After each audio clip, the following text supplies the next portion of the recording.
Hi hello, ഇന്നത്തെ വീഡിയോയിലേക്ക് എല്ലാവർക്കും സ്വാഗതം. ഇന്നൊരു ചക്കയപ്പം ആക്കാമെന്ന് വിചാരിച്ചു. കാരണം വിഷു കഴിഞ്ഞല്ലേ, വിഷുവിന് കണി വെച്ച ചക്ക ഉണ്ടായിരുന്നു, അത് പഴുത്തു.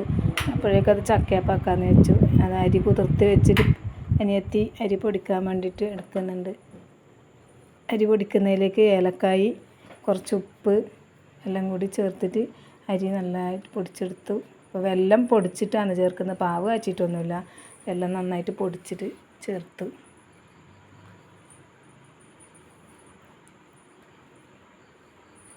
പൊടിച്ച് ചേർത്ത വെല്ലവും അരിയും ചെറിയ തേങ്ങാക്കൊത്തും ഇട്ട് എല്ലാം കൂടി ഒന്ന് കൂട്ടി കുഴച്ച്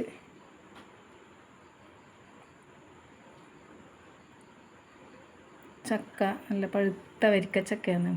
പഴുത്ത വരിക്കച്ചക്ക ചെറുതായി മുറിച്ചിട്ടുണ്ട്. ചെറുതായിട്ട് മുറിച്ചിടുമ്പോൾ നല്ല രസമുണ്ടാവും, അത് കടിക്കാൻ, ചെറിയ കടി അടിക്കാൻ. അങ്ങനെ കടിച്ച്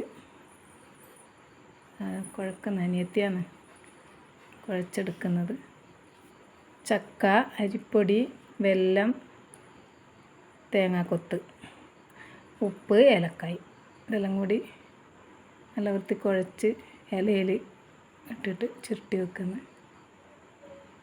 അപ്പച്ചെമ്പിൽ വെച്ചിട്ട് പുഴുങ്ങിയെടുക്കുന്നതാണ്.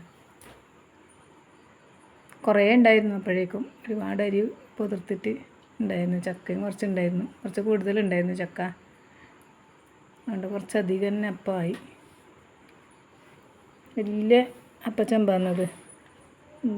രാവിലെ അപ്പം എടുത്തു. നല്ല ടേസ്റ്റ് നോക്കുന്നുണ്ട്.